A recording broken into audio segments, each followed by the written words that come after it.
이 사연은 강원도 양양에 사는 한 가족의 실화를 각색한 이야기입니다. 등장인물과 일부 상황은 극적 효과를 위해 변형되었음을 알려드립니다. 그날도 아침부터 맑은 햇살이 창가에 내리쬐었습니다. 80세의 김만석 노인은 오래된 습관대로 새벽 5시에 일어나 마당을 쓸고 있었죠. 그의 아내 박순자는 부엌에서 아침 준비를 하고 있었습니다. 오늘은 아들 가족이 오는 날이었으니까요. 여보, 물 좀 떠다 주시겠어요? 순자의 목소리가 부엌에서 들려왔습니다. 만석은 빗자루를 벽에 기대어 놓고 우물가로 향했습니다. 80의 나이에도 그의 걸음은 여전히 씩씩했습니다. 물을 퍼올리는 동안 그는 잠시 하늘을 올려다보았습니다. 유일한 아들 김준호와 며느리 이미영이 오늘 점심 무렵에 오기로 했습니다.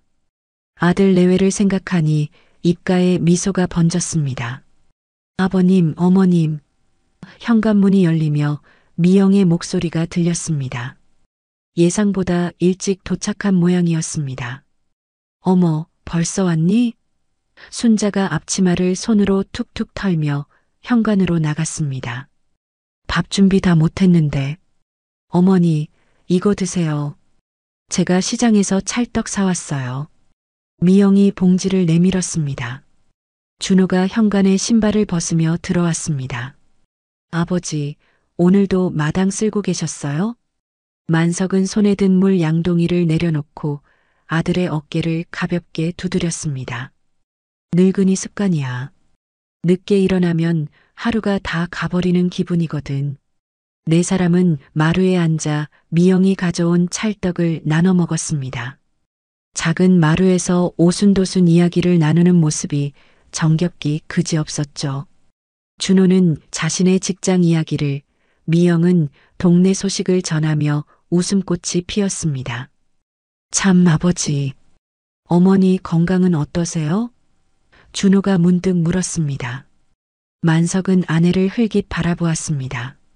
순자는 최근 들어 자주 배가 아프다고 했지만 병원에 가자고 하면 늘 괜찮다며 거절했습니다.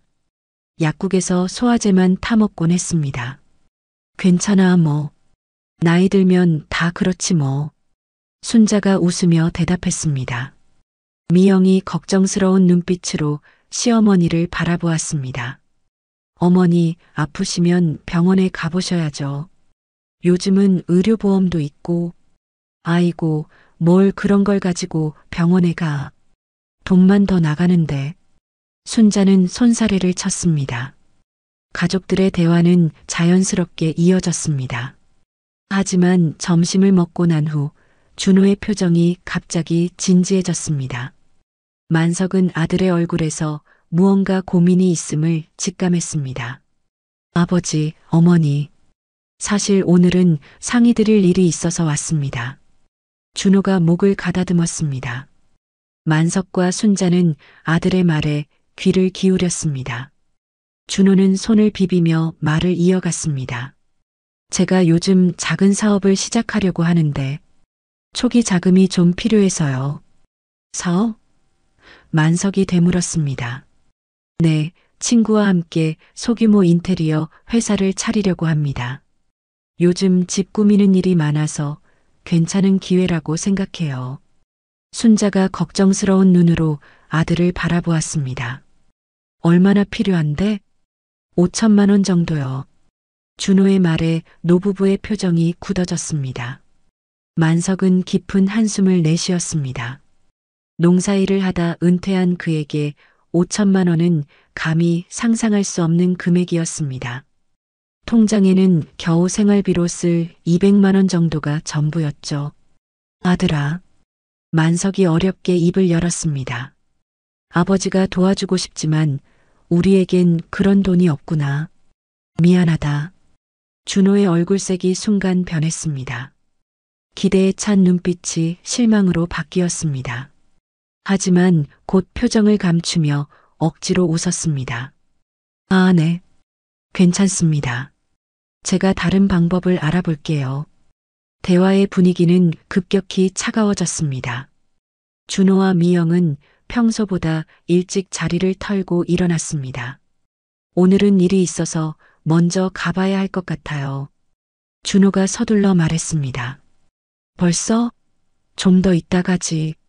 순자가 아쉬워했지만 준호는 이미 신발을 신고 있었습니다. 다음에 또 올게요, 어머니. 미영이 시어머니의 손을 잡고 인사했습니다. 만석은 현관까지 아들을 배웅했습니다. 준호야, 아버지가 정말 미안하구나. 아니에요, 아버지. 저희가 알아서 할게요. 준호는 더 이상 아버지의 눈을 바라보지 않았습니다. 아들 내외가 떠나고 만석은 마당에 홀로 서서 그들이 탄 차가 사라지는 모습을 바라보았습니다. 가슴 한구석이 묵직하게 아파왔습니다.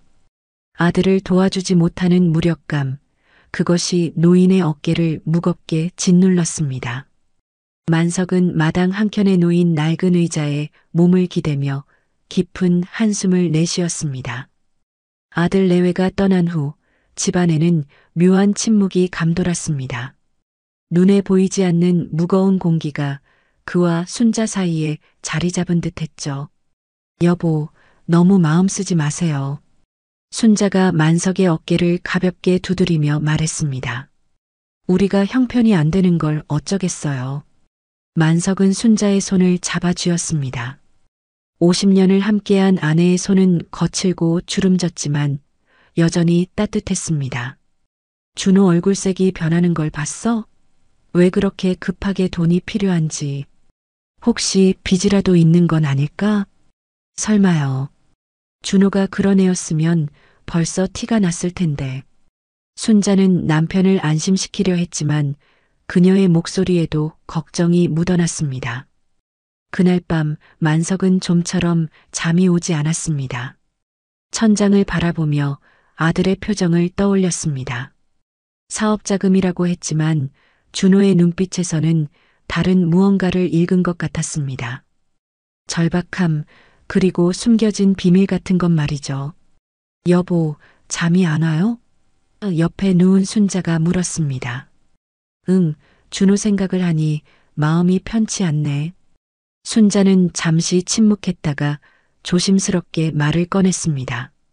사실, 우리 집 팔면 어떨까요?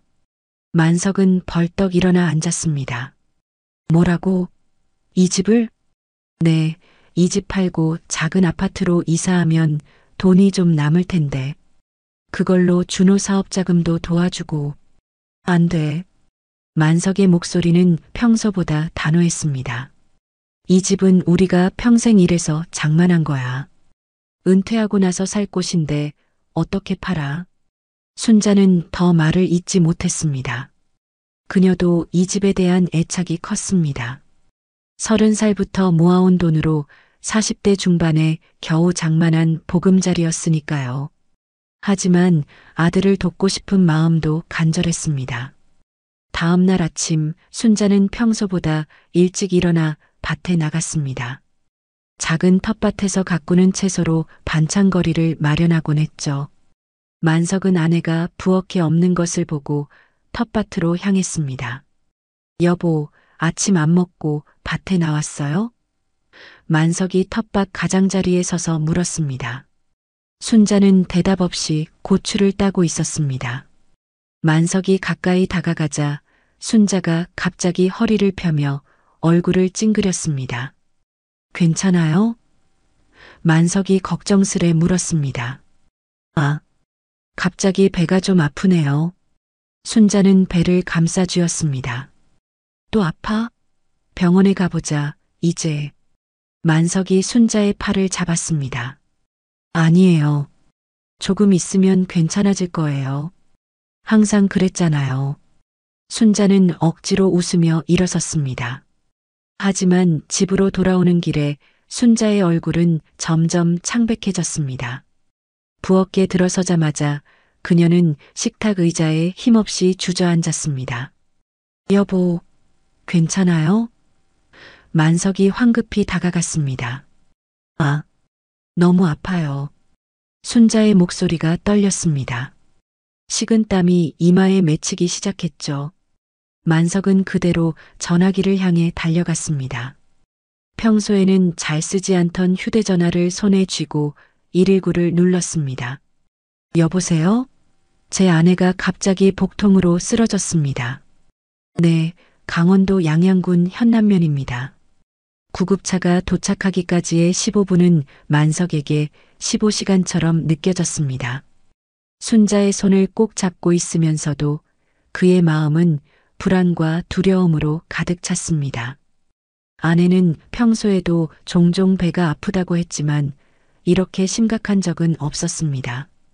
조금만 참아요, 여보. 금방 병원에 갈 테니까. 만석은 순자의 이마에 맺힌 땀을 닦아주었습니다. 아이고, 돈도 없는데 병원은 무슨. 고통 속에서도 순자는 병원비를 걱정했습니다. 돈은 생각하지 마요.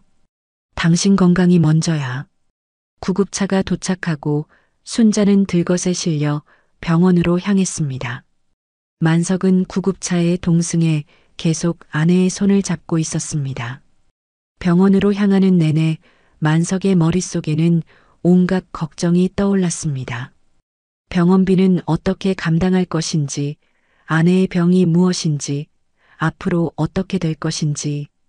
양양중앙병원에 도착한 후 의사들은 신속하게 순자를 응급실로 옮겼습니다.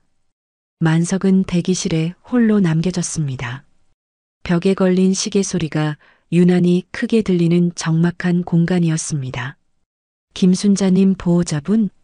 간호사의 목소리에 만석은 황급히 일어났습니다. 네, 제가 환자 남편입니다. 일단 CT 촬영부터 해야 할 것 같습니다. 이쪽으로 오셔서 동의서 작성 부탁드립니다.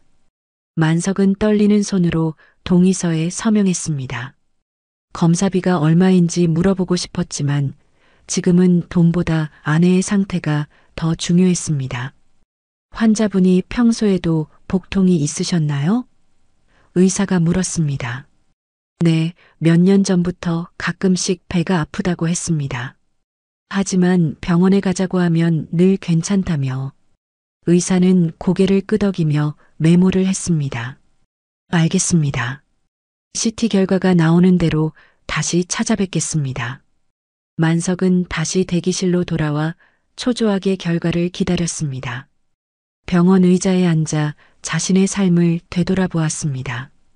아내와 함께한 50년의 세월, 힘들었지만 행복했던 순간들, 그리고 유일한 아들 준호를 키워온 시간들. 문득 준호에게 연락해야 한다는 생각이 들었습니다. 휴대전화를 꺼내 아들의 번호를 찾았습니다. 하지만 전화를 걸기 전에 망설였습니다. 어제 돈 문제로 불편하게 헤어진 터라 어떤 말부터 해야 할지 막막했습니다. 결국 만석은 일단 검사 결과를 기다려보기로 했습니다. 김순자님 보호자분? 3시간 후 의사가 다시 만석을 찾았습니다. 네. 만석은 벌떡 일어나 의사 앞으로 다가갔습니다. 의사의 표정이 심각했습니다. 만석의 가슴이 철렁 내려앉았습니다. 김 선생님, 제가 좀 심각한 말씀을 드려야 할 것 같습니다. 의사의 목소리는 무겁게 가라앉아 있었습니다. 만석의 두 다리가 후들거렸습니다. 의사의 심각한 표정만으로도 좋지 않은 소식이 담겨 있음을 짐작할 수 있었죠. 무슨 일입니까? 만석의 목소리가 떨렸습니다. 환자분 CT 결과를 봤는데 췌장에 종양이 발견되었습니다. 의사가 천천히 말을 이어갔습니다. 크기도 상당히 크고 주변 조직으로 전이된 흔적도 있어 보입니다. 만석은 그 자리에 그대로 주저앉을 것만 같았습니다. 그게 무슨 의미입니까? 정확한 진단을 위해 추가 검사가 필요하지만 현재로서는 췌장암을 의심할 수밖에 없습니다. 그것도 상당히 진행된 상태로 보입니다. 췌장? 암이요? 만석은 그 단어를 제대로 발음하기도 힘들었습니다. 의사는 조심스럽게 말을 이었습니다. 네, 환자분이 평소 복통을 호소하셨다고 하셨는데 아마 그게 췌장암의 초기 증상이었을 가능성이 높습니다. 췌장암은 초기에 발견하기가 매우 어렵고 증상이 나타날 때는 이미 상당히 진행된 경우가 많습니다. 만석은 멍하니 의사의 말을 듣고 있었습니다. 머릿속이 하얗게 변해버린 느낌이었습니다. 아내가 암에 걸렸다니, 그것도 췌장암이라니, 누구나 한 번쯤은 들어봤을 무서운 암이었습니다. 지금 저희 아내를 볼 수 있을까요? 만석이 간신히 말을 이었습니다. 네, 물론입니다. 지금은 진통제를 맞고 잠시 안정을 취하고 계십니다. 이쪽으로 오시죠. 병실로 향하는 복도는 유난히 길게 느껴졌습니다. 만석은 마치 꿈을 꾸는 듯한 기분으로 의사를 따라갔습니다. 이런 일이 자신의 가정에 일어날 거라고는 한 번도 생각해 본 적이 없었습니다. 아내가 가끔 배가 아프다고 했을 때 왜 더 강하게 병원에 가자고 하지 않았을까? 후회의 물결이 그를 덮쳤습니다. 병실 문을 열자 순자가 누워있는 모습이 보였습니다. 평소보다 훨씬 작아 보이는 몸, 창백한 얼굴, 정맥 주사가 꽂힌 손. 만석은 아내의 모습에 가슴이 찢어지는 듯한 아픔을 느꼈습니다. 여보. 만석이 조심스럽게 순자에게 다가갔습니다. 순자는 힘없이 눈을 떴습니다. 여보 왔어요? 응 왔어. 많이 아파? 만석은 순자의 손을 조심스럽게 잡았습니다. 지금은 괜찮아요. 주사 맞고 나니까 통증이 좀 가라앉았어요. 순자의 목소리는 약했지만 여전히 따뜻했습니다. 의사 선생님이 뭐라고 하던가요? 만석은 잠시 망설였습니다. 아내에게 진실을 말해야 할지 아니면 숨겨야 할지. 하지만 언젠가는 알게 될 사실이었습니다. 검사를 더 해봐야 정확하게 안 돼. 하지만 의사 선생님이 췌장에 문제가 있다고 했어. 만석은 암이라는 단어를 차마 입 밖에 내지 못했습니다. 순자는 그 말의 의미를 이해한 듯 했습니다. 그녀의 눈에 슬픔이 깃들었지만 놀랍게도 평온함도 함께 있었습니다. 그렇구나. 난 왜 그런지 알았어요. 이 통증이 보통 통증이 아니란 걸. 순자가 작은 목소리로 말했습니다. 만석은 더 이상 눈물을 참을 수 없었습니다. 아내 앞에서 강한 모습을 보여주려 했지만 그의 어깨가 무너져 내렸습니다. 여보, 내가 미안해. 더 일찍 병원에 데려오지 못해서. 아니에요, 여보. 내가 고집을 부린 거지요. 나이 들면 다 아프다고 생각했으니까. 순자가 만석의 손을 꼭 쥐었습니다. 돈 걱정 많이 했죠? 병원비 얼마나 들까? 돈은 걱정하지 마. 어떻게든 해결할게. 만석은 단호하게 말했습니다. 비록 그가 어떻게 병원비를 감당할지 막막했지만 아내의 건강이 최우선이었습니다. 의사는 더 정확한 진단을 위해 추가 검사가 필요하다고 했습니다. 만석은 모든 검사에 동의했고 다음 날까지 검사가 계속되었습니다. 그리고 마침내 최종 진단이 내려졌습니다. 김 선생님, 검사 결과가 나왔습니다. 의사가 사무실에서 만석을 맞이했습니다. 안타깝게도 환자분은 췌장암 4기로 진단되었습니다. 만석은 그 말을 듣는 순간 세상이 무너지는 느낌이었습니다. 4기요? 네, 암이 주변 장기와 림프절로 전이된 상태입니다. 췌장암은 일반적으로 발견이 늦어 예후가 좋지 않은 편인데 의사는 말을 잠시 멈추었다가 다시 이어갔습니다. 정 선생님의 경우 현재 상태로는 항암 치료를 시도해 볼 수 있지만 완치를 기대하기는 어렵습니다. 얼마나 남았습니까? 만석은 간신히 입을 열었습니다.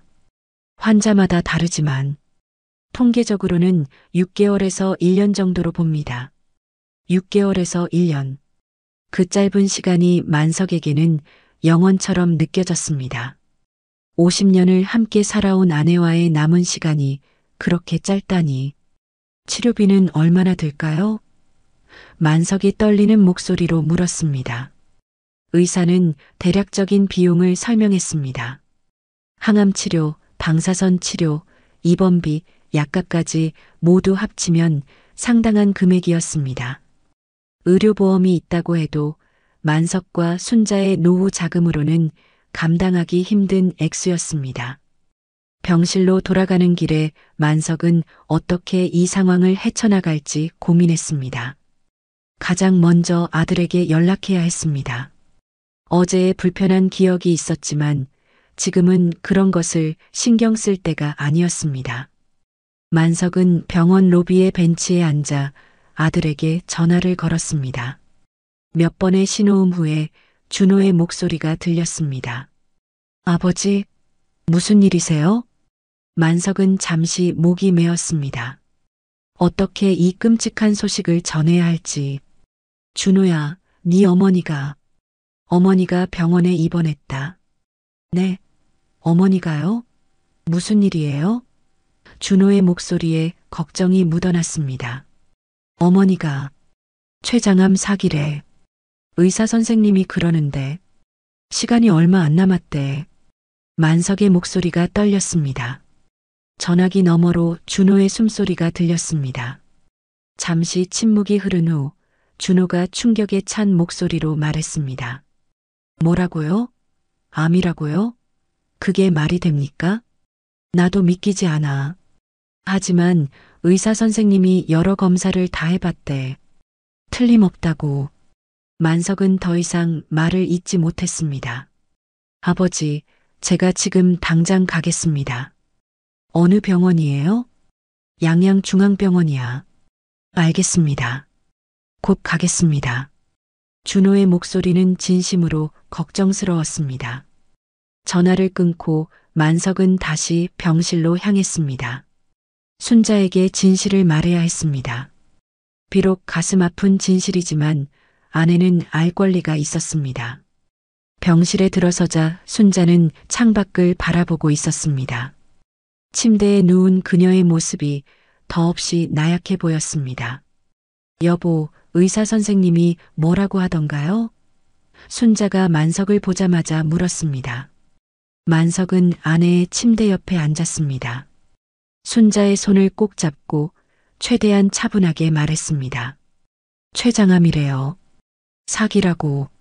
순자의 눈에서 눈물이 흘렀습니다. 하지만 그녀의 표정은 의외로 평온했습니다. 마치 오래전부터 예감했던 일이 현실이 된 것처럼 말이죠. 그렇구나. 얼마나 남았대요? 순자가 조용히 물었습니다. 만석은 아내의 직설적인 질문에 가슴이 찢어지는 듯 했습니다. 의사 선생님 말로는 6개월에서 1년 정도라고. 순자는 고개를 끄덕였습니다. 눈물이 뺨을 타고 흘러내렸지만 그녀는 손으로 닦지 않았습니다. 괜찮아요, 여보. 살 만큼 살았어요. 우리 준호도 다 컸고. 무슨 소리야? 만석이 격정적으로 말했습니다. 살 만큼 살다니 아직 우리 갈 길이 멀어. 손주도 봐야지. 여행도 더 다녀야지. 순자는 만석의 손을 꼭 쥐었습니다. 여보, 사람 일은 어떻게 될지 모르는 거예요. 내가 좀 일찍 가는 것뿐이지. 만석은 더 이상 눈물을 참을 수 없었습니다. 평생 강한 모습만 보여왔던 그였지만 지금은 아내 앞에서 흐느끼고 있었습니다.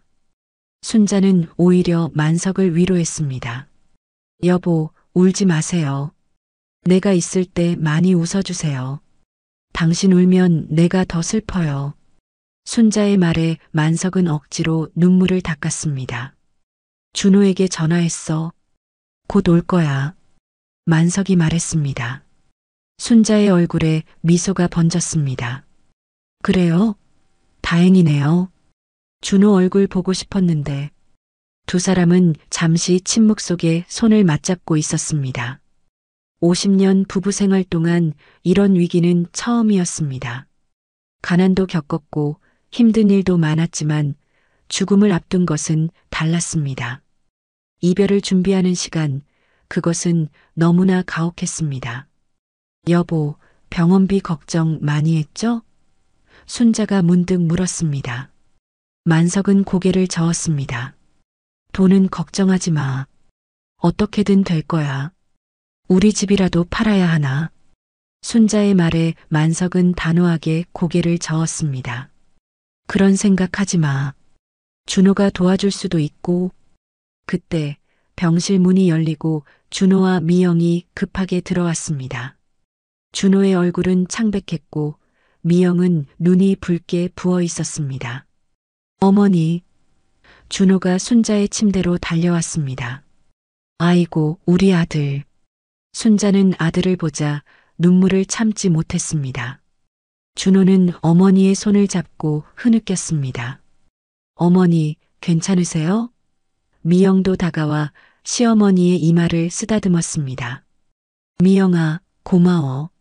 내가 이렇게 됐는데도 왔구나. 순자가 며느리의 손을 잡았습니다. 만석은 아들 내외의 모습을 보며 가슴이 따뜻해졌습니다. 어제의 불편한 일은 잠시 잊혀진 듯 했습니다. 가족은 위기 앞에서 더 단단해진다는 말이 떠올랐습니다. 준호는 아버지를 바라보았습니다. 아버지, 의사 선생님과 제가 한번 이야기해 봐도 될까요? 그래, 가자. 만석이 고개를 끄덕였습니다. 두 사람은 병실을 나와 의사를 만났습니다. 의사는 어머니의 상태를 자세히 설명했고 준호는 진지하게 들었습니다. 치료 방법, 기대 수명, 비용까지 모든 것이 현실적으로 다가왔습니다. 최선의 치료를 부탁드립니다. 준호가 의사에게 말했습니다. 비용은 제가 책임지겠습니다. 만석은 아들의 말에 놀랐습니다. 준호야, 그렇게 큰 돈인데. 괜찮습니다, 아버지. 어머니를 위한 일이니까요. 준호의 목소리는 단호했습니다. 의사와의 면담을 마치고 두 사람은 잠시 병원 복도에 서 있었습니다. 만석은 아들의 얼굴을 바라보았습니다.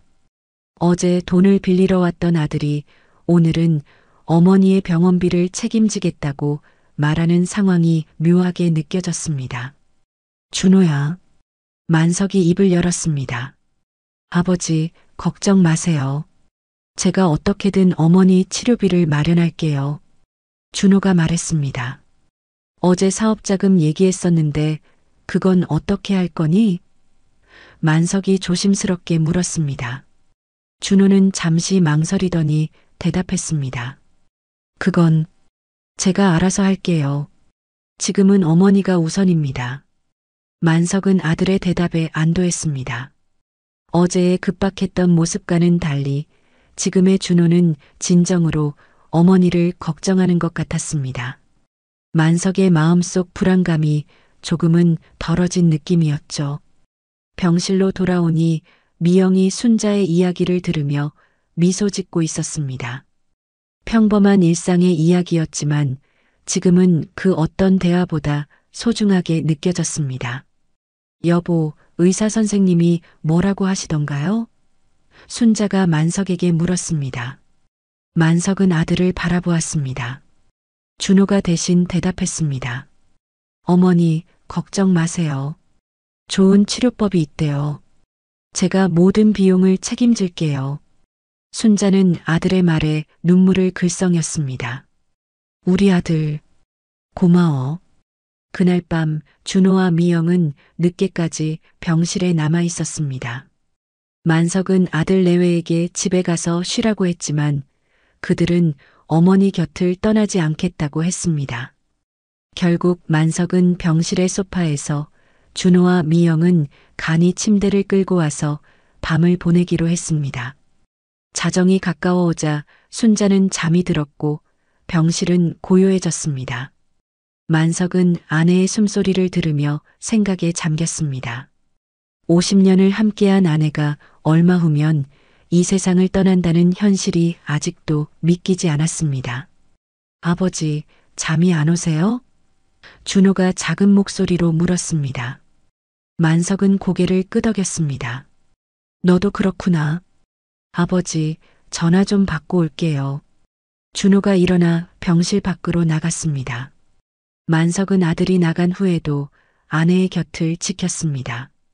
창밖으로 보이는 밤하늘의 별들이 유난히 선명했습니다. 별 하나하나가 자신의 인생 속 소중한 순간들처럼 느껴졌습니다. 문득 병실 밖에서 준호의 목소리가 들렸습니다. 만석은 처음에는 신경 쓰지 않았지만 점점 목소리가 커지는 것 같았습니다. 아들이 누구와 그렇게 열띤 대화를 나누고 있는 걸까 궁금해졌습니다. 만석은 조용히 일어나 병실 문 쪽으로 걸어갔습니다. 문을 조금 열어 밖을 내다보니 복도 끝에 서 있는 준호의 뒷모습이 보였습니다. 아들은 전화기를 귀에 대고 있었고 목소리는 흥분된 상태였습니다. 그래, 이제 정말 큰일이야. 어머니가 췌장암 말기래. 준호의 목소리가 들려왔습니다. 만석은 그 자리에 가만히 서서 아들의 통화를 듣고 있었습니다. 누구와 통화하는지는 알 수 없었지만 분명 중요한 대화인 것 같았습니다. 그래, 내가 치료비 낸다고 했어. 어차피 얼마 못 사신대. 6개월에서 1년. 준호의 말에 만석의 가슴이 찢어질 듯 했습니다. 그리고 다음 순간 만석의 세상이 무너져 내렸습니다. 준호의 입에서 나온 말은 믿기 힘든 것이었습니다. 사망보험금? 그래, 어머니가 돌아가시면 우리가 받을 수 있는 거지. 금액이 얼마더라? 2억. 그래, 그러면 우리 부자 되는 거야. 만석은 귀를 의심했습니다. 자신의 아들이 자신의 핏줄이 어머니의 죽음을 두고 보험금을 계산하고 있다니. 이것이 현실일까요? 아니면 악몽일까요? 전화 통화를 계속 듣자니 준호는 미영과 통화하는 것 같았습니다. 그리고 만석이 들은 것은 충격적인 내용이었습니다. 준호와 미영은 순자의 사망보험금을 노리고 있었던 것입니다. 어제 사업자금을 요구한 것도 오늘 갑자기 치료비를 책임지겠다는 것도 모두 계산된 행동이었던 겁니다. 만석의 손이 떨렸습니다. 가슴속에서는 분노와 슬픔, 배신감이 뒤엉켰습니다. 어떻게 자신의 아들이 이럴 수 있을까? 어떻게 어머니의 죽음을 돈으로 환산할 수 있을까? 만석은 무거운 발걸음으로 병실로 돌아왔습니다. 방금 들은 충격적인 대화가 머릿속에서 맴돌았습니다. 사망보험금, 부자가 된다. 그 말들이 계속해서 그의 귓가에 울렸습니다. 병실 안 순자는 여전히 깊은 잠에 빠져 있었고 미영은 간이 침대에서 스마트폰을 보고 있었습니다. 아버님, 괜찮으세요? 얼굴이 안 좋아 보여요. 미영이 만석을 보고 물었습니다. 만석은 억지로 미소를 지었습니다. 괜찮아. 그냥 피곤해서 그래. 곧 준호가 병실로 돌아왔습니다. 그의 얼굴에는 아무런 죄책감도 보이지 않았습니다. 오히려 평소보다 더 밝아 보이기까지 했습니다. 아버지, 아직 안 주무셨어요? 준호가 만석에게 다가왔습니다. 응, 잠이 안 와서. 만석은 아들의 눈을 똑바로 쳐다볼 수 없었습니다. 방금 들은 대화가 현실이라면 이 아들은 더 이상 그가 알던 아들이 아니었습니다. 좀 쉬세요, 아버지. 내일도 긴 하루가 될 텐데. 준호의 목소리에는 걱정이 묻어 있었지만 만석에게는 그 모든 것이 위선으로 들렸습니다. 만석은 소파에 누웠지만 잠은 오지 않았습니다. 눈을 감으면 아들의 말이 계속해서 떠올랐고 가슴속에서는 분노와 슬픔이 뒤엉켰습니다. 자정이 지나고 새벽이 되어도 만석은 깨어 있었습니다. 그는 결심했습니다. 아직 확실한 것은 아니니 더 지켜보기로 했습니다. 어쩌면 오해일지도 모르니까요. 다음 날 아침 의사가 병실을 찾아왔습니다. 앞으로의 치료 계획과 입원 기간에 대해 설명했고 만석과 준호는 진지하게 들었습니다. 이번 주에 첫 항암 치료를 시작하겠습니다. 항암제에 따라 부작용이 있을 수 있으니 마음의 준비를 하셔야 합니다. 의사가 말했습니다. 네, 알겠습니다. 준호가 대답했습니다. 치료비는 모두 제가 부담할게요. 의사가 나간 후 준호는 만석에게 말했습니다. 아버지, 저랑 미영이는 오늘 집에 좀 다녀와야 할 것 같아요. 옷도 갈아입고 어머니 필요한 물건도 가져올게요. 그래, 다녀와라. 만석이 대답했습니다. 준호와 미영이 나가자 병실에는 만석과 순자만 남았습니다. 순자는 아침 식사를 하고 있었지만 식욕이 없어 보였습니다. 여보, 밥 좀 드세요. 만석이 걱정스럽게 말했습니다. 순자는 억지로 숟가락을 들었습니다. 아니에요. 입맛이 없어요. 만석은 아내의 손을 잡았습니다. 아내에게 아들의 통화 내용을 말해야 할지 고민이었습니다. 하지만 지금 순자의 상태로는 그런 충격적인 소식을 감당하기 어려울 것 같았습니다. 여보, 혹시... 만석이 조심스럽게 입을 열었습니다. 우리 준호가 보험금 같은 걸 타게 되나요? 순자는 의아한 표정으로 만석을 바라보았습니다. 보험금이요? 아, 제가 몇 년 전에 준호 이름으로 보험에 들었던 것 같아요. 그 애가 어려운 일 있을 때 도움되라고. 만석의 가슴이 철렁 내려앉았습니다. 그럼 준호의 말이 사실이었던 겁니다. 순자의 사망 시 준호가 보험금을 받게 되는 거였습니다. 얼마나 되는지 알아요? 만석이 물었습니다. 글쎄요. 정확히는 모르겠어요. 준호가 알지 않을까요? 순자가 대답했습니다. 만석은 더 이상 묻지 않았습니다. 그의 머릿속에서는 이미 여러 가지 생각이 교차하고 있었습니다. 오후가 되자 준호와 미영이 돌아왔습니다. 그들은 순자의 옷과 필요한 물건들을 가져왔고 병실의 분위기는 한결 나아진 듯 했습니다. 하지만 만석의 마음속에는 여전히 의심과 불안이 자리 잡고 있었습니다. 어머니, 이거 드세요. 제가 어머니 좋아하시는 과일 주스 만들었어요. 미영이 순자에게 컵을 건넸습니다. 고마워, 우리 며느리. 순자가 미소 지으며 주스를 받았습니다. 만석은 준호와 미영의 행동을 유심히 관찰했습니다. 겉으로 보기에는 진심으로 순자를 걱정하는 것 같았지만 만석은 이제 그 진심을 의심하지 않을 수 없었습니다. 그날 저녁 간호사가 와서 순자의 상태를 체크하고 약을 주고 갔습니다. 준호는 아버지에게 말했습니다. 아버지, 오늘 밤은 제가 어머니 곁에 있을게요. 아버지는 집에 가서 좀 쉬세요. 아니야, 내가 있을게. 만석이 단호하게 말했습니다. 아버지, 계속 여기 계시면 건강이 안 좋아지실 거예요. 하루만이라도 집에서 편하게 주무세요. 준호가 설득했습니다. 결국 만석은 준호의 말에 따라 집에 가기로 했습니다. 하지만 그의 마음은 불안했습니다. 집을 나서기 전 만석은 순자에게 다가가 이마에 키스했습니다. 여보, 내일 아침에 올게요. 만석이 속삭였습니다. 네, 여보. 푹 쉬어요. 순자가 미소 지었습니다. 병원을 나서는 만석의 발걸음은 무거웠습니다. 집으로 향하는 버스 안에서 그는 계속해서 아들의 통화 내용을 떠올렸습니다. 사망보험금. 우리가 부자 되는 거야. 그 말들이 머릿속에서 맴돌았습니다. 집에 도착한 만석은 잠을 이루지 못했습니다. 새벽 3시 그는 결국 다시 옷을 입고 병원으로 향했습니다. 가슴속의 불안감을 떨쳐버릴 수 없었습니다. 병원에 도착하자 이상하게도 준호의 차가 보이지 않았습니다. 만석은 빠른 걸음으로 병실로 향했습니다. 병실 문을 열자 놀랍게도 준호와 미영은 없었고 간호사 한 명이 순자의 상태를 체크하고 있었습니다. 제 아들은 어디 갔나요? 만석이 간호사에게 물었습니다. 아, 두 분이 1시간 전에 나가셨어요.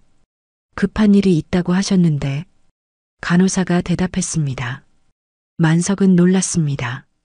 밤중에 무슨 급한 일이 있었을까요? 그는 순자에게 다가갔습니다. 다행히 아내는 잠들어 있었고 상태는 안정적이었습니다. 만석은 병실 소파에 앉아 준호의 귀환을 기다렸습니다. 하지만 시간이 흘러도 준호와 미영은 돌아오지 않았습니다. 아침이 밝아오고 의사가 회진을 왔을 때도 그들의 모습은 보이지 않았습니다. 여보, 준호는 어디 갔어요? 깨어난 순자가 물었습니다. 잠깐 나갔나 봐. 곧 올 거야. 만석은 거짓말을 했습니다. 아내를 걱정시키고 싶지 않았습니다. 오전 10시 만석의 휴대전화가 울렸습니다. 화면에는 준호라는 이름이 떠 있었습니다. 준호야, 어디 갔었니? 만석이 전화를 받자마자 물었습니다. 아버지. 준호의 목소리가 떨렸습니다. 죄송합니다. 어젯밤에 급한 일이 생겨서. 무슨 일인데? 만석이 물었습니다. 그게 지금 설명하기 어렵습니다. 오후에 병원에 가겠습니다. 준호가 말했습니다. 만석은 더 묻지 않았습니다. 그는 이미 확신하고 있었습니다. 준호와 미영이 어젯밤에 나간 것은 분명 이유가 있을 것입니다. 그리고 그 이유가 좋은 것이 아님을 직감했습니다. 오후가 되어도 준호와 미영은 나타나지 않았습니다. 만석은 계속해서 전화를 걸었지만 더 이상 받지 않았습니다. 순자는 아들의 부재에 걱정하기 시작했고 만석은 어떻게든 아내를 안심시키려 했습니다. 준호가 일이 많나 봐. 내일은 꼭 올 거야. 만석이 말했습니다. 그날 밤 만석은 병실 소파에서 뜬 눈으로 밤을 새웠습니다. 그의 머릿속은 온통 의심과 불안으로 가득 찼습니다. 아들이 정말로 어머니의 죽음을 기다리는 것일까? 그 보험금을 위해 어머니를 버린 것일까? 다음 날 아침 의사가 만석을 사무실로 불렀습니다. 김 선생님, 환자분의 첫 항암 치료가 내일로 예정되어 있습니다. 치료비 관련해서 상담을 좀 해야 할 것 같은데요. 네, 그렇군요. 만석이 대답했습니다. 어제 아드님이 모든 비용을 부담하겠다고 하셨는데 지금 연락이 안 되시네요. 혹시 선생님께서. 의사의 말에 만석은 가슴이 철렁 내려앉았습니다. 제가 알아보겠습니다. 만석이 간신히 대답했습니다. 사무실을 나온 만석은 병원 로비 벤치에 앉았습니다. 머릿속이 복잡했습니다. 준호는 연락이 되지 않고 약속했던 치료비도 책임지지 않는 것 같았습니다. 결국 모든 것이 거짓이었던 걸까요? 만석의 손이 덜덜 떨렸습니다. 병원 로비의 차가운 벤치에 앉아 있으니 온몸이 얼어붙는 것 같았습니다. 준호에게 마지막으로 한 번 더 전화를 걸어보았지만 여전히 받지 않았습니다. 병원비를 책임지겠다던 아들의 말은 결국 빈말이었던 걸까요? 김 선생님? 간호사의 목소리에 만석은 고개를 들었습니다. 환자분 상태가 좋지 않아 병실로 오셔야 할 것 같습니다. 만석은 순간 가슴이 멎는 듯 했습니다. 순자가 어떻게 됐습니까? 열이 오르셨어요. 의사 선생님이 지금 진찰 중이십니다. 만석은 서둘러 병실로 향했습니다. 문을 열자 의사와 간호사들이 순자 주변에 모여 있었습니다. 순자의 얼굴은 창백했고 이마에는 식은땀이 맺혀 있었습니다. 어떻게 된 겁니까? 만석이 떨리는 목소리로 물었습니다. 의사가 만석을 복도로 불러냈습니다.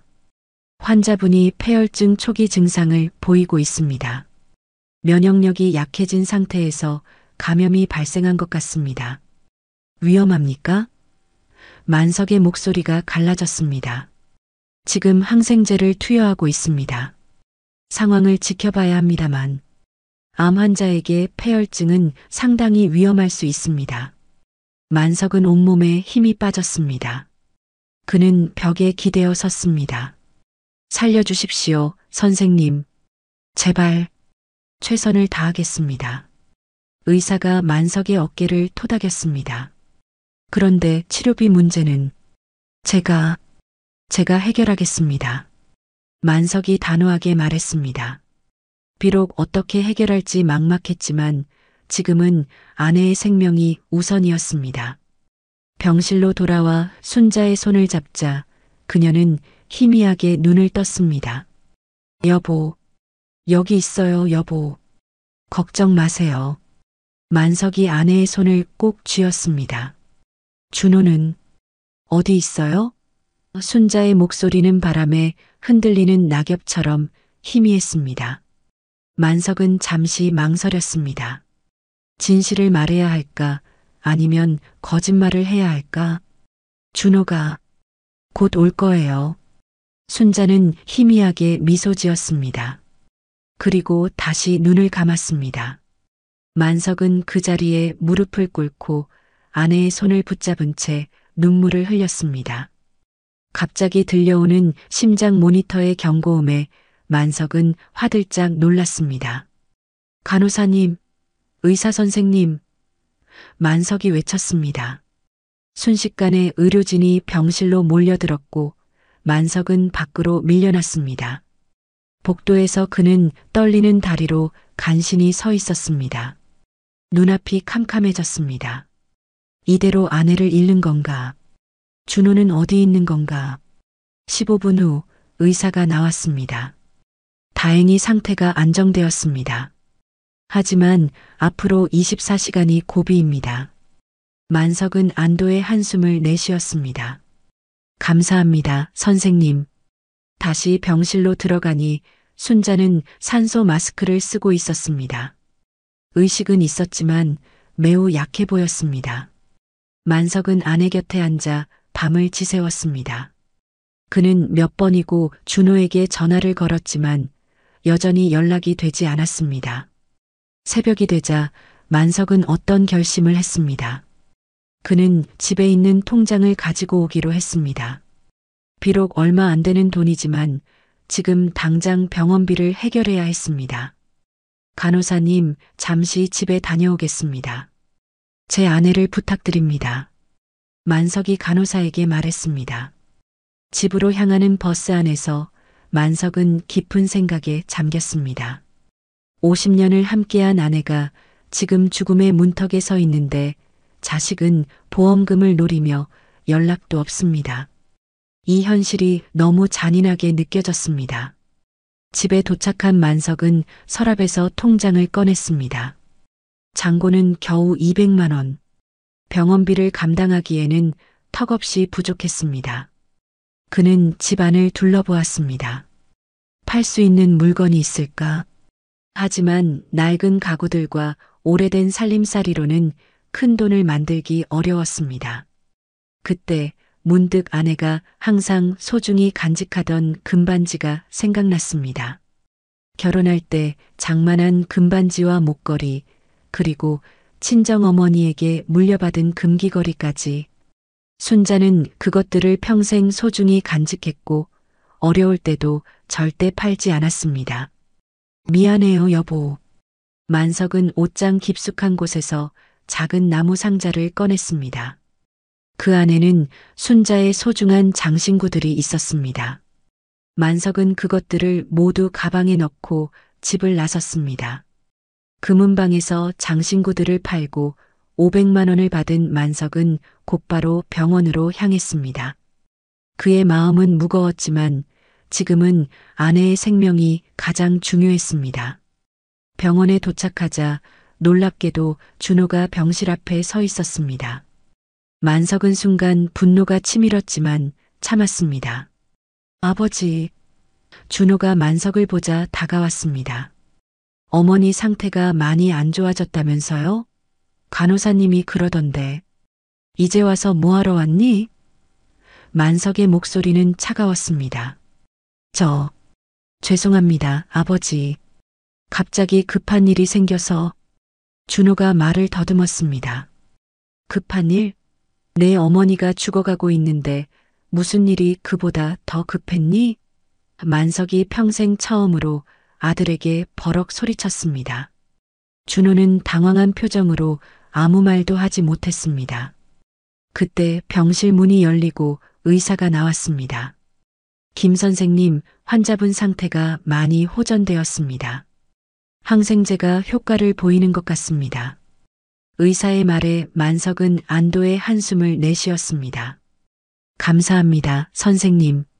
만석이 고개를 숙였습니다. 그런데 치료비 문제는? 의사가 조심스럽게 말을 꺼냈습니다. 제가 지금 500만 원을 가져왔습니다. 일단 이걸로 시작하겠습니다. 만석이 가방에서 돈을 꺼냈습니다. 아버지. 준호가 놀란 표정으로 만석을 바라보았습니다. 그 돈은 어디서? 내 어머니 금반지 팔았다. 만석이 덤덤하게 말했습니다. 준호의 얼굴이 창백해졌습니다. 제가 치료비를 내기로 했잖아요. 그래. 근데 내가 연락도 없이 사라졌잖니. 만석의 목소리에는 비난이 가득했습니다. 준호는 말문이 막힌 듯 했습니다. 그는 아버지의 눈을 피했습니다. 제가 다 책임질게요. 어머니 볼 생각 있니? 만석이 물었습니다. 네. 준호가 조용히 대답했습니다. 두 사람은 병실로 들어갔습니다. 순자는 여전히 약해 보였지만 어제보다는 상태가 나아 보였습니다. 그녀는 눈을 떠 아들을 보자 희미하게 미소 지었습니다. 준호야. 순자의 목소리는 작았지만 기쁨이 묻어났습니다. 어머니. 준호는 어머니의 손을 잡았습니다. 그의 눈에 눈물이 고였습니다. 진심인지 연기인지 만석은 알 수 없었습니다. 만석은 그 모습을 지켜보며 복잡한 감정에 휩싸였습니다. 아들에 대한 분노와 실망, 그리고 아내에 대한 사랑과 걱정, 모든 감정이 뒤엉켰습니다. 그날 저녁 준호는 병원에 남아 어머니를 돌보겠다고 했습니다. 만석은 잠시 집에 다녀오기로 했습니다. 병원을 나서는 순간 준호가 만석을 불렀습니다. 아버지, 잠시만요. 만석은 걸음을 멈추고 아들을 바라보았습니다. 제가 정말 죄송합니다. 어머니가 아프신데 연락도 없이 사라져서. 준호의 목소리가 떨렸습니다. 왜 그랬니? 만석이 물었습니다.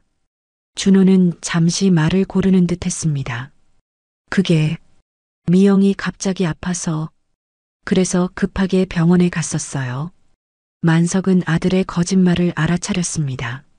하지만 더 묻지 않았습니다. 그는 이미 알고 있었으니까요. 아들이 어머니의 사망보험금을 노리고 있다는 사실을. 그래, 가봐. 만석은 짧게 대답하고 병원을 나섰습니다. 집으로 향하는 길, 만석의 머릿속은 복잡했습니다. 어떻게 자신의 아들이 이런 끔찍한 생각을 할 수 있을까? 어떻게 어머니의 죽음을 돈으로 환산할 수 있을까? 만석은 아들에 대한 실망과 분노로 가슴이 찢어질 것 같았습니다. 집에 도착한 만석은 오래된 서랍장을 열었습니다.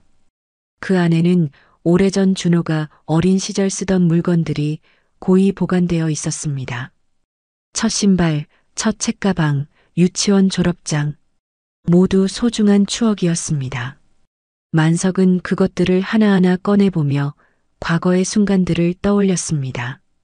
어떻게 그 순수했던 아이가 이런 어른이 되었을까? 만석은 자신의 양육 방식을 돌아보았습니다. 뭐가 잘못된 걸까? 어디서부터 잘못된 걸까? 만석의 눈에 띈 것은 오래된 보험 증서였습니다. 순자가 10년 전쯤 가입한 보험이었습니다. 만석은 그것을 펼쳐보았고 놀라운 사실을 발견했습니다. 수익자가 준호로 되어 있었고 사망보험금은 2억 원이었습니다. 만석은 그제서야 아들이 말했던 2억이 무엇을 의미하는지 깨달았습니다. 만석은 보험 증서를 읽어내려가며 천천히 숨을 내쉬었습니다. 손가락으로 수익자 란에 적힌 김준호라는 이름을 쓸어내렸습니다. 그리고 사망보험금 액수 2억 원을 다시 한번 확인했습니다.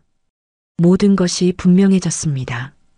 준호가 전화통화에서 말했던 그 돈, 그리고 그가 어머니의 치료비를 갑자기 책임지겠다고 나섰던 이유. 이게 다 돈 때문이었구나. 만석의 목소리가 텅 빈 집안에 메아리 쳤습니다. 갑자기 분노가 치밀어 올랐습니다. 만석은 보험 증서를 손에 꼭 쥐고 거실 한가운데 서 있었습니다. 그의 머릿속에서는 수많은 생각들이 뒤엉켰습니다. 아들의 배신, 아내의 병, 그리고 앞으로 다가올 불확실한 미래. 모든 것이 그를 짓눌렀습니다. 내가 어떻게 해야 하지? 만석은 자문했습니다. 침대에 앉아 한참을 생각한 후 만석은 결심했습니다. 그는 옷을 갈아입고 집을 나섰습니다. 목적지는 근처의 법률사무소였습니다. 비록 늦은 시간이었지만 그는 내일 아침 일찍 문을 열자마자 들어갈 생각이었습니다. 그날 밤 만석은 병원 소파에서 밤을 보냈습니다. 순자는 여전히 약한 상태였지만 의사는 상태가 호전되고 있다고 했습니다. 준호는 아버지가 오자 어색한 표정으로 인사했습니다. 아버지, 저는 이만 가볼게요. 내일 아침 일찍 다시 올게요. 준호가 말했습니다. 만석은 고개만 끄덕였습니다. 그는 아들과 대화하고 싶지 않았습니다. 아니, 더 정확히는 아직 때가 아니라고 생각했습니다. 다음 날 아침 만석은 순자가 깨기 전에 조용히 병실을 나섰습니다. 그의 발걸음은 법률사무소를 향했습니다. 문이 열리자마자 그는 안으로 들어갔습니다. 무엇을 도와드릴까요? 젊은 변호사가 물었습니다. 제 아내의 보험 수익자를 변경하고 싶습니다. 만석이 단호하게 말했습니다. 변호사는 잠시 만석을 살펴보더니 그를 상담실로 안내했습니다. 그곳에서 만석은 모든 상황을 설명했습니다. 아내의 병, 아들의 배신, 그리고 보험금에 관한 이야기까지. 이해하셔야 할 것은 보험 수익자 변경은 보험 계약자만이 할 수 있습니다. 변호사가 설명했습니다. 귀하의 부인이 계약자라면 그녀의 동의가 필요합니다. 제 아내는 지금 췌장암 말기입니다. 그리고 저희 아들은. 만석의 목소리가 떨렸습니다. 아들은 어머니의 죽음을 기다리고 있습니다. 보험금을 위해서. 변호사의 표정이 심각해졌습니다. 정말 안타까운 상황이군요. 하지만 법적으로는 부인의 동의 없이는 어렵습니다. 다만? 만석이 희망을 품고 물었습니다. 부인께서 의사결정 능력이 있다면 지금이라도 변경 신청을 할 수 있습니다. 제가 병원으로 가서 도움을 드릴 수 있습니다. 만석은 생각에 잠겼습니다. 순자에게 이 모든 진실을 말해야 할까요? 아들의 배신을 알게 된다면 그녀의 마음은 어떨까? 하지만 지금 행동하지 않으면 준호는 결국 원하는 것을 얻게 될 것입니다. 그렇게 해주십시오. 만석이 결심했습니다. 변호사는 필요한 서류들을 준비하고 만석과 함께 병원으로 향했습니다.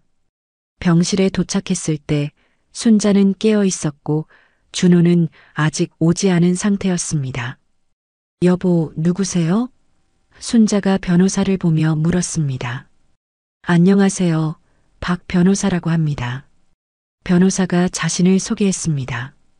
만석은 침대 옆에 앉아 순자의 손을 잡았습니다. 여보, 당신에게 말해야 할 게 있어요. 무슨 일이에요? 순자의 눈에 걱정이 어렸습니다. 만석은 깊은 숨을 들이쉬었습니다. 그리고 천천히 하지만 명확하게 모든 진실을 말했습니다. 준호가 통화에서 한 말, 갑자기 병원에서 사라진 일, 그리고 보험금에 관한 모든 것. 순자의 얼굴이 점점 창백해졌습니다. 그녀의 눈에서는 믿을 수 없다는 표정이 역력했습니다. 그럴 리가 없어요. 우리 준호가. 나도 믿기 힘들었어. 하지만 내 귀로 직접 들었어. 만석의 목소리가 떨렸습니다. 여보, 난 당신을 지키고 싶어. 순자의 눈에서 눈물이 흘러내렸습니다. 그녀는 한동안 말없이 울었습니다. 만석은 그저 아내의 손을 꼭 잡고 있었습니다.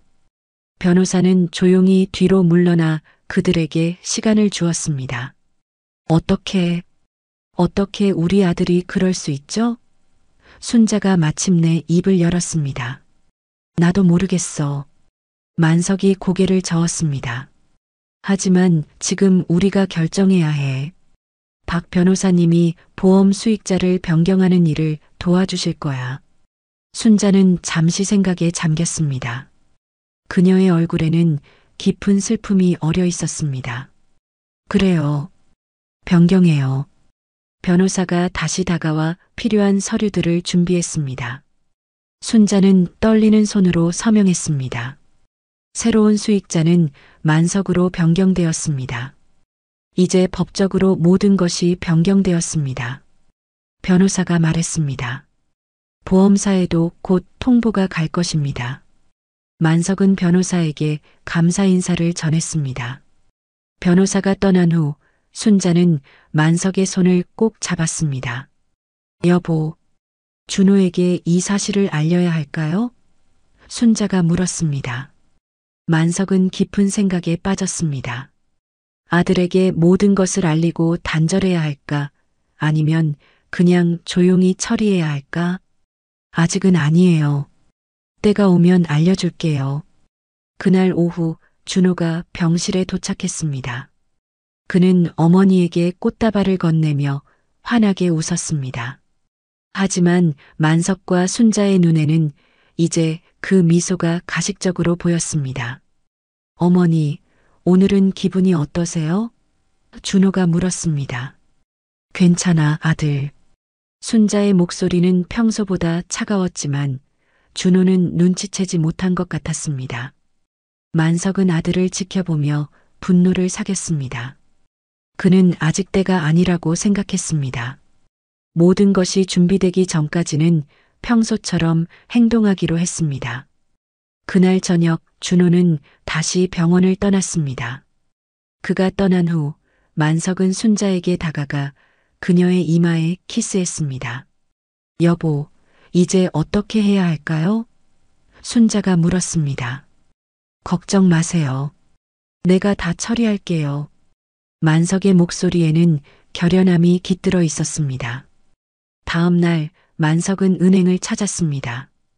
그는 자신의 계좌를 확인하고 모든 자산을 정리했습니다. 비록 많은 돈은 아니었지만 그는 모든 것을 아내의 치료와 남은 시간을 위해 쓰기로 결심했습니다. 은행 일을 마치고 병원으로 돌아오는 길에 만석은 문득 준호의 집에 들르고 싶어졌습니다. 아들과 며느리가 어떤 대화를 나누고 있는지, 어떤 계획을 세우고 있는지 알고 싶었습니다. 준호의 아파트 앞에 도착한 만석은 잠시 망설였습니다. 하지만 그의 발걸음은 이미 아파트 현관을 향하고 있었습니다.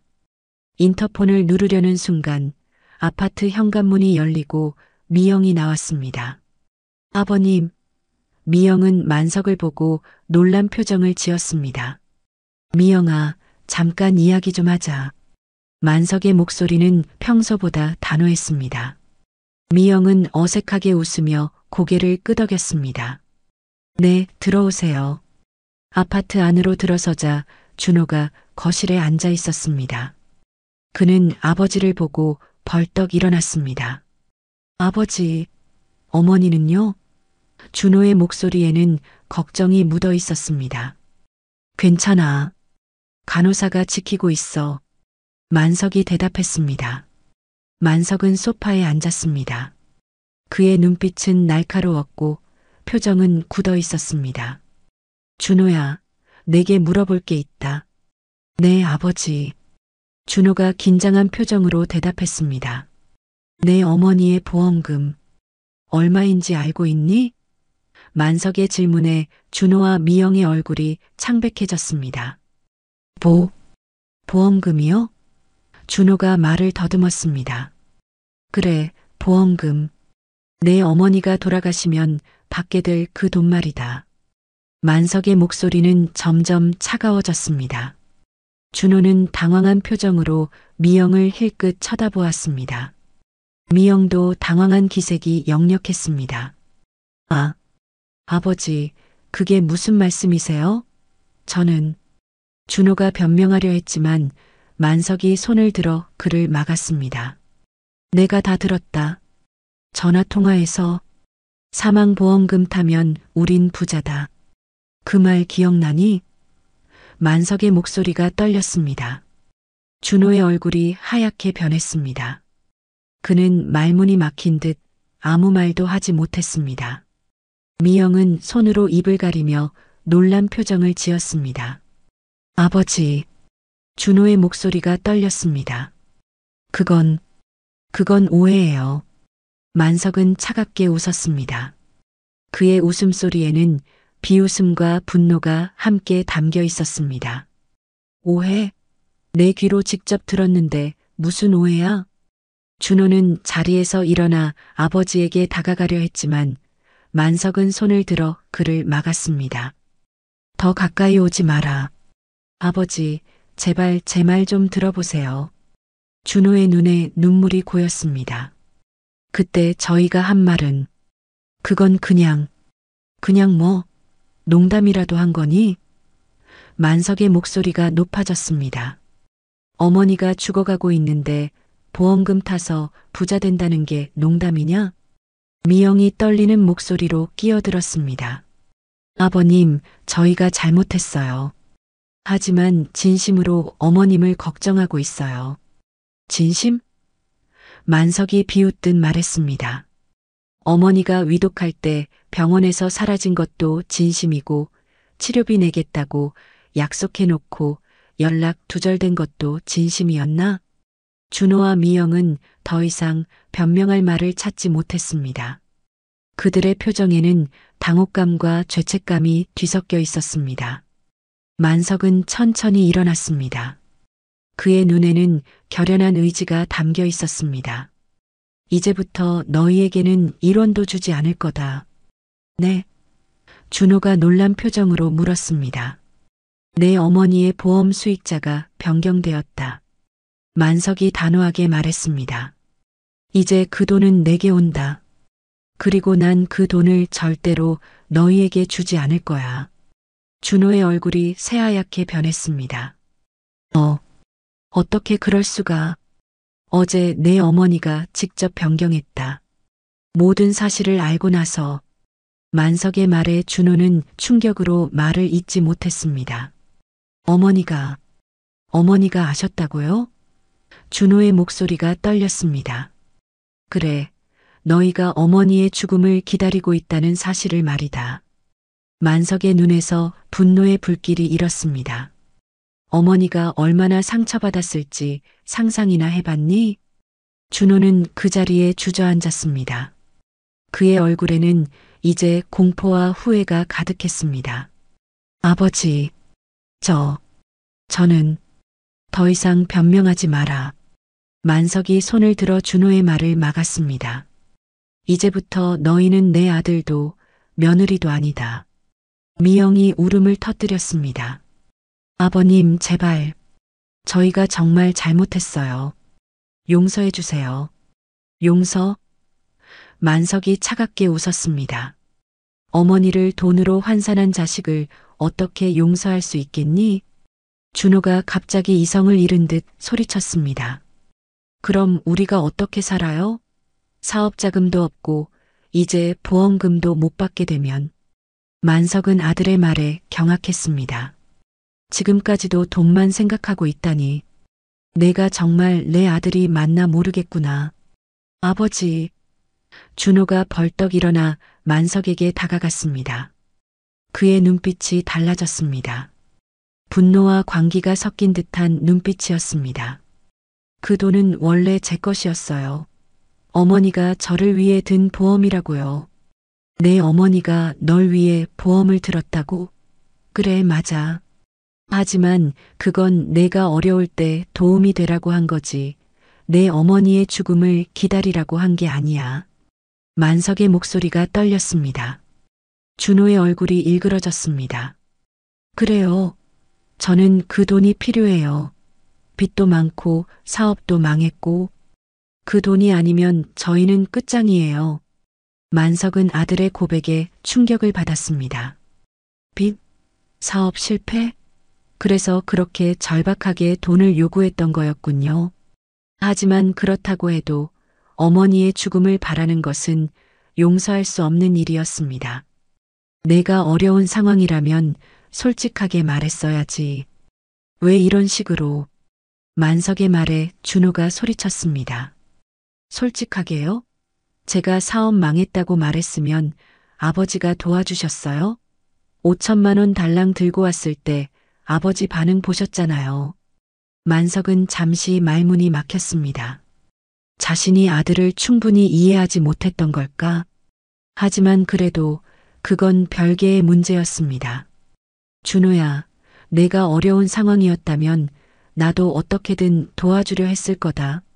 하지만 내 어머니의 죽음을 돈으로 환산하는 것만큼은 만석의 목소리가 흔들렸습니다. 준호의 얼굴에 갑자기 광기 어린 웃음이 번졌습니다. 이제 와서 그런 말씀하시나요? 너무 늦었어요, 아버지. 저희는 이미 모든 걸 계획했다고요. 어머니가 돌아가시면 보험금으로 빚을 갚고 새 출발을 하려고 했어요. 그런데 이제 와서 다 망쳐놓으시고 만석은 아들의 말에 숨이 막힐 것 같았습니다. 그의 눈앞이 캄캄해졌습니다. 너는 정말 사람이 아니구나. 그래요. 저는 짐승이에요. 준호가 소리쳤습니다. 하지만 아버지도 마찬가지예요. 저를 도와주지 않고 이제 와서 보험금까지 가로채려고 하니 만석은 더 이상 듣고 싶지 않았습니다. 그는 천천히 문을 향해 걸어갔습니다. 이제 너희와 나는 남이다. 다시는 내 앞에 나타나지 마라. 아버지. 준호가 만석의 팔을 붙잡았습니다. 그럴 수 없어요. 그 돈은 제가 받아야 해요. 만석은 준호의 손을 뿌리쳤습니다. 내게는 1원도 주지 않을 거다. 그리고 앞으로 내 어머니를 만나러 오지 마라. 더 이상 너희는 우리 가족이 아니야. 준호의 얼굴이 분노로 일그러졌습니다. 그는 이성을 완전히 잃은 듯 했습니다. 좋아요. 그럼 저도 가만히 있지 않을 거예요. 어차피 어머니는 얼마 못 사실 텐데 제가 꼭 그 돈을 찾아올 거예요. 만석은 아들의 말에 충격을 받았습니다. 이것이 정말 자신의 아들인가? 만석은 더 이상 말없이 문을 열고 나갔습니다. 뒤에서 준호의 분노에 찬 외침이 들렸지만 그는 돌아보지 않았습니다. 병원으로 돌아오는 길 만석의 마음은 무거웠습니다. 그는 50년을 함께한 아내와 앞으로 남은 시간을 소중히 보내기로 결심했습니다. 그리고 절대로 아들에게는 어떤 것도 남기지 않기로 했습니다. 병실에 도착하자 순자는 깨어 있었습니다. 그녀의 얼굴은 창백했지만 눈빛은 맑았습니다. 여보, 갔다 왔어요? 순자가 만석을 보며 미소 지었습니다. 만석은 아내의 침대 옆에 앉았습니다. 네, 다녀왔어요. 준호는요? 순자가 물었습니다. 만석은 잠시 망설였습니다. 아내에게 아들과의 대화를 모두 말해야 할까?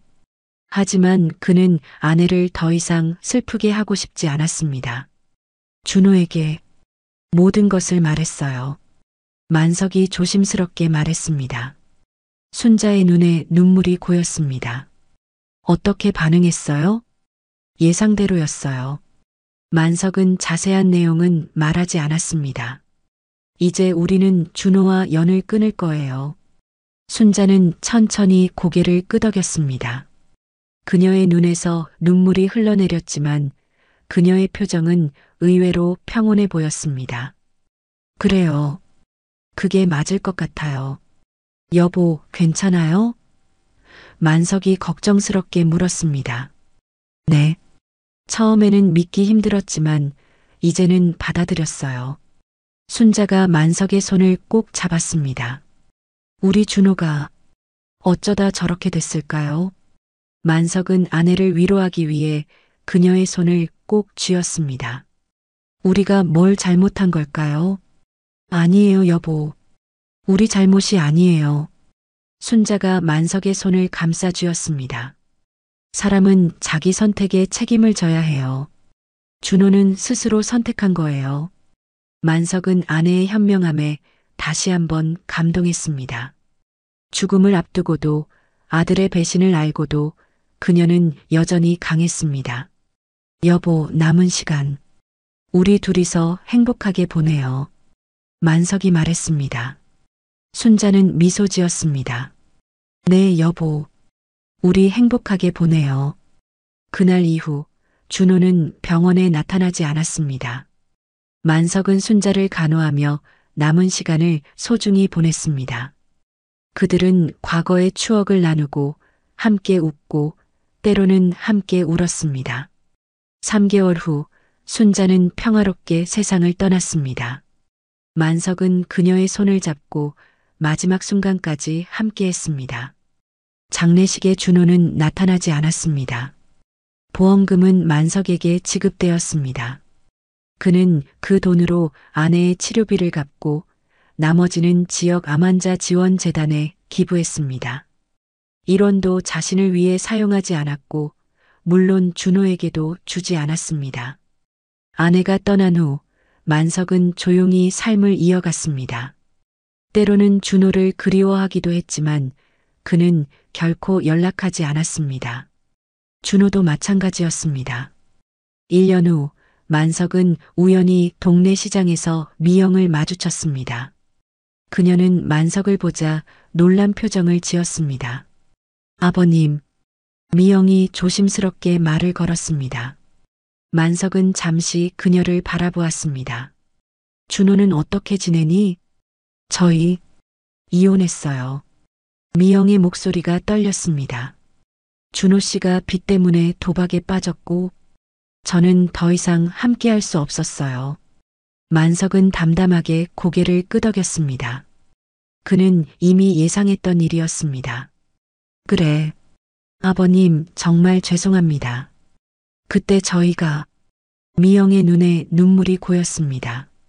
만석은 손을 들어 그녀의 말을 막았습니다. 이제 다 지난 일이야.